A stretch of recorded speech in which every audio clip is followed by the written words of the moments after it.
Frères et sœurs, bonsoir tous.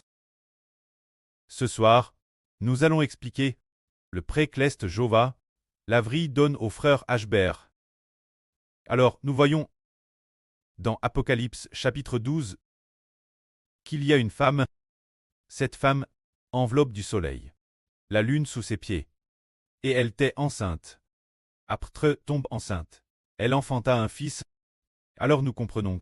Par exemple, si une sœur est enceinte, on doit toujours demander « Ma sœur, de qui es-tu enceinte ?» Comme par exemple, Marie la aimerait du Seigneur, quand elle était enceinte. Les gens se demandaient « Marie n'est-ce pas Marie? De qui est-elle enceinte? De qui est ce fils ?» Plus tard, nous avons découvert qu'elle portait le Fils de Dieu. Mais comment a-t-elle pu porter le Fils de Dieu?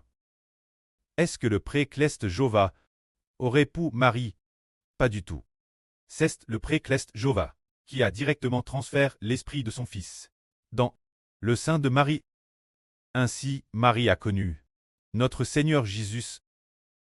C'est ainsi que le Seigneur Jésus, après 10 mois de grossesse, est venu au monde en tant qu'homme. Il est devenu l'Avri. Le Seigneur Jésus fait chair. Mais dans l'Apocalypse, cette femme enveloppe du soleil, la lune sous ses pieds, et sur sa tête, une couronne de 12 toiles. Cette femme était aussi enceinte, et elle a un enfant. Cet enfant, qu'elle apporte, fut enlevé vers Dieu et vers son trône. Alors, chers frères et sœurs, votre avis. L'enfant de cette femme, de qui est-il? L'enfant. Qui est-ce qui, en réalité, l'a rendue enceinte? Qui a rendu cette femme enceinte? Et puis, qui appartient le fils qu'elle a enfant? Alors, aujourd'hui le frère Ashbert vient l'expliquer aux frères et sœurs. Quand cette femme, d'abord Ashbert dit que cette femme n'est-ce pas une personne physique? Elle utilise une femme pour préfigurer, pour symboliser. Cette femme symbolise le royaume des cieux. Elle fait référence au royaume céleste, préfigurant l'épouse de Dieu, l'épouse du Seigneur Christ, et l'épouse du frère Ashbert d'Israël. Alors le frère Ashbert, avant de parler de cette femme, commence par raconter le 12 juillet de l'année dernière.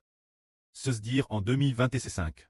Le jour du 12 juillet, le frère Ashbert en RVE a fait un RVE TRS merveilleux.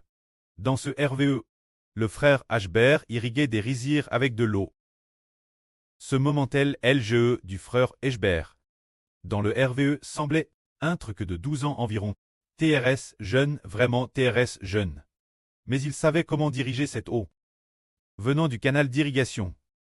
Pour irriguer les rizières de la maison, les pousses de riz pousseraient bien, toutes vertes, prêtes chlore, mais n'ayant pas encore produit d'épices, se dire d'épi, elle était déjà devenue ce genre de pousse prête chlore.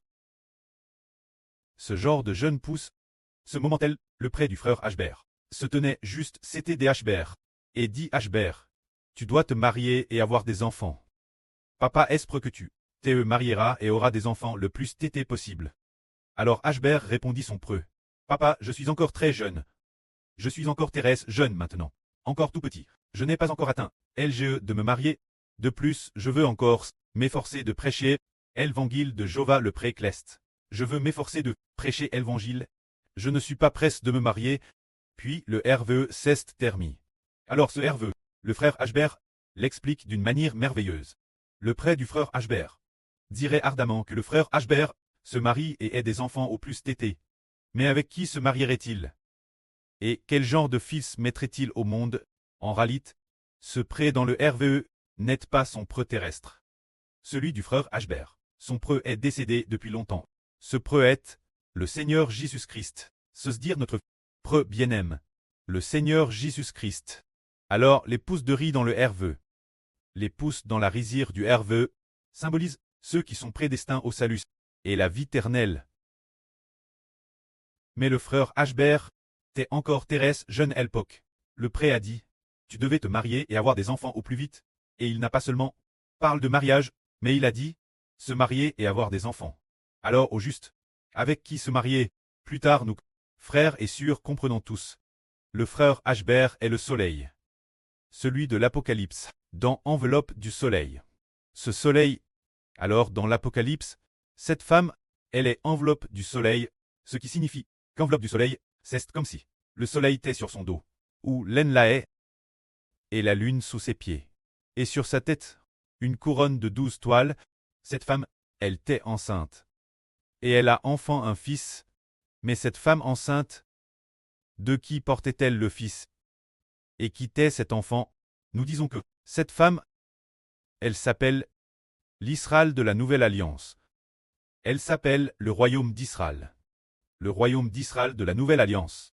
Appelle aussi le Royaume des cieux, le Royaume de Dieu, le Royaume de Christ. Cette femme, elle portait le fils du frère Ashbert. Mais comment pouvait-elle porter le fils du frère Ashbert, alors que ce royaume est clairement une nation? Comment peut-elle être enceinte? En fait, la femme représente une nation. Alors, le mari dans cette nation est le soleil du Nouveau Testament Ashbert. Alors le soleil Conouad, et le fils qui est En, c'est le fils du soleil. Par exemple, une femme tombe enceinte, de qui elle est enceinte? Alors ce fils, le bébé dans le ventre, appartient à cet homme. Alors ce que cette femme porte, c'est l'enfant du frère Ashbert. Ce qui va naître sera donc le fils du frère Ashbert. Qu'est-ce que cela signifie? Comment a-t-elle pu concevoir le fils de Ashbert? Comment Ashbert pourrait-il, avec une nation, rendre une nation enceinte, pour donner naissance une nation aux enfants d'une nation? Comment cela arrive-t-il? En fait, cela se produit de cette manière. Par l'évangile. C'est ce qui va. Frère prêche ensuite. De quel évangile s'agit-il? C'est le soleil. Évangile de l'Israël du Nouveau Testament. C'est dire prêcher. Évangile du frère Ashbert. Ainsi, la prédication de l'évangile du frère Ashbert. La prédication de l'évangile, cette femme est appelée le royaume des cieux, également appelée la nation d'Israël, et aussi le royaume du Seigneur Christ. Alors, la prédication de l'évangile, elle doit prêcher l'évangile du frère Ashbert. Tous ceux qui croient à l'évangile du frère Ashbert sont appelés, dans l'Apocalypse, les membres de ce bébé. Ce bébé, auparavant, nous pensions tort, qu'il n'y avait que 144 personnes. C'est dans le livre du prophète Saé. Je ne sais pas si c'est le chapitre 60, ou un autre chapitre, ou le 65, ou le chapitre 66. Il y a un passage qui dit « Celle qui ne peut concevoir, la femme strile, pousse des cris de joie. Clate en cris d'allégresse, car la femme de l'Est aura plus de fils, dit l'Éternel. » Ensuite, il est dit aussi « Ce Sion, cette femme appelle Sion. Sion n'a pas encore, prouve les douleurs du travail. Qu'elle a enfant un fils, Sion n'a pas encore souffert. Qu'elle a donné naissance un bébé. » Puis il est dit encore, « Qui a jamais vu les enfants d'un pays naître en un jour? Qui a jamais vu les habitants de la terre, en un seul jour, très enfants? » Ainsi, ce bébé représente les enfants d'une nation, parce que cette femme représente une nation. La femme enveloppe du soleil représente une nation. Alors qu'elle a enfant, un fils, c'est une nation qui engendre une nation. Tous les enfants de toute une nation. Maintenant, nous comprenons enfin que le bébé dans l'Apocalypse représente les enfants d'une nation. Alors, ces enfants d'une nation, combien seront-ils? Les enfants de cette nation seront dans cette rue. Plus de 2 milliards de personnes arrivent dans le nouvel univers, la nouvelle terre, quand les 1000 ans seront accomplis. Pendant la période de 1000 ans, il y aura beaucoup de personnes DJ mortes dans le passé, qui ressuscitent, quand les 1000 ans seront accomplis. Comptez de l'aile. Cet enfant, celui de l'Apocalypse, le peuple enfant par la femme. Combien seront-ils au total? Il pourrait y en avoir jusqu'à 20 milliards. Se dire que cet enfant la fin, il équivaudra 20 milliards de personnes. Les frères et sœurs diront, comment un seul enfant peut-il reprendre une nation? C'est vraiment merveilleux. TRS merveilleux. Toutes les nations et tous les peuples, on te cache, concernant comment un enfant peut être une nation. Tout comme une femme représente une nation, alors cet enfant représente le peuple d'une nation. Une nation, ce qui signifie tout le monde. Tout comme au début, Abraham, le précleste a changé son nom en Abraham, en disant, l'année prochaine, ta femme Sarah t'enfantera un fils, et tu lui donnera le nom d'Isaac. C'est ainsi qu'il fut dit. Et Abraham fut renommé Abraham, disant, Jaïji fait alliance avec toi. Tu seras le preux de nombreuses nations. Alors pour Abraham, il n'avait qu'un seul fils. Comment un seul fils peut-il faire de lui le preux de nombreuses nations? Cela signifie que ce fils, tous ses descendants, ce fils, et de ce fils, tous les descendants, suffiraient former de nombreuses nations. C'est pourquoi Isaac représentait tous les descendants Abraham. Ainsi, bien qu'Abraham n'ait eu qu'un seul fils, le Précleste a promis que de ce fils naîtrait le peuple d'une nation. C'est ainsi qu'Abraham devint le preux de nombreuses nations. Bien que ce ne soit que l'année prochaine qu'il aurait un fils, son nom fut Chan cette année. En Abraham, ce qui signifie preux de nombreuses nations. Prenons par exemple Adam. L'origine Adam était un seul homme, mais Dieu a considéré d'Adam tous les enfants. Tous les descendants, comme tant, les membres d'Adam, comme d'Adam. Les descendants d'un seul homme, les membres d'un seul homme. Cela signifie que, bien qu'Adam était seul, il représentait toute l'humanité, représentant depuis Adam jusqu'à la fin du monde. Tous les traits humains. Mais, parmi le peuple d'Adam, il a été découvert plus tard qu'il y avait un bébé qui a remplacé la fonction d'Adam. Remplace Adam, ce bébé, se dire le bébé de l'Apocalypse. Alors ce bébé, la Bible dit qu'il sera appelé préternel. Le pré pour toujours. Qu'est-ce que cela signifie? Dire que ce bébé devient le préternel signifie que ce bébé, ses descendants seront innombrables. C'est pourquoi le frère Héber a dit que le Seigneur Jésus-Christ dans un rêve. Le pré de Héber. Le Seigneur a dit Héber, tu dois te marier et avoir des enfants dès que possible. Il n'a pas seulement dit de se marier, mais aussi dès que possible. Se marier et avoir des enfants, ce qui signifie donner le royaume dès que possible au frère Héber, pour que le frère Héber puisse engendrer des enfants, qui deviendront les enfants du royaume, c'est-à-dire que Dieu et le Seigneur vont bientôt donner le royaume des cieux au frère Héber, puis donner le royaume des cieux au frère Héber. Les enfants naissent dans le royaume des cieux, signifie très les enfants d'une nation. Faire alliance pour donner le royaume des cieux. Héber d'Israël. Alors comme le dit la Bible, le royaume sera donné ceux qui rendent les fruits en leur saison. Alors, après avoir eu le royaume, Dieu donne son royaume au frère Héber, ce qui signifie donner l'autorité de Dieu et du Seigneur Christ au frère Héber. Le mot royaume en anglais représente un royaume. Se dire le royaume d'un roi. Se dire obtenir le gouvernement de Dieu. Posséder le pouvoir politique.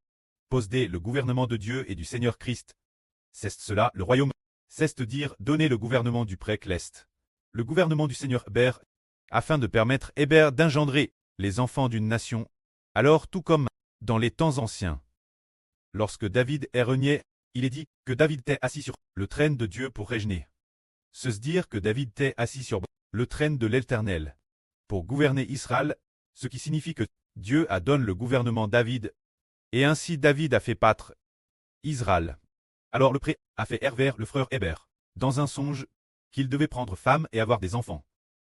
Qu'il devait se marier et avoir des enfants dès que possible. Ce qui signifie recevoir dès que possible ce que Dieu et le Seigneur accordent, l'autorité de Dieu, l'autorité de Christ, pour devenir Dieu, devenir le Seigneur, obtenir le gouvernement de Dieu et du Seigneur Christ. Obtenir le gouvernement, c'est le royaume. Par exemple, nous disons que le ciel, notre Dieu, donne ce pouvoir politique au PCC. Se dire donne le pouvoir au PCC, ce qui signifie laisser le PCC tenir le pouvoir et gouverner cette Chine. Alors de la même manière, Dieu a fait marier le frère Héber, faisant référence, donner le pouvoir, le royaume de Dieu, le royaume de Christ. Se dire le pouvoir de Dieu et du Seigneur Christ. L'autorité de la vie éternelle Héber. Ensuite, permettre au frère Héber d'obtenir la vie de Dieu et du Seigneur, et d'obtenir aussi l'autorité pour pouvoir engendrer des enfants. Les enfants ainsi naissent, appartiennent la foi à Dieu et au Seigneur.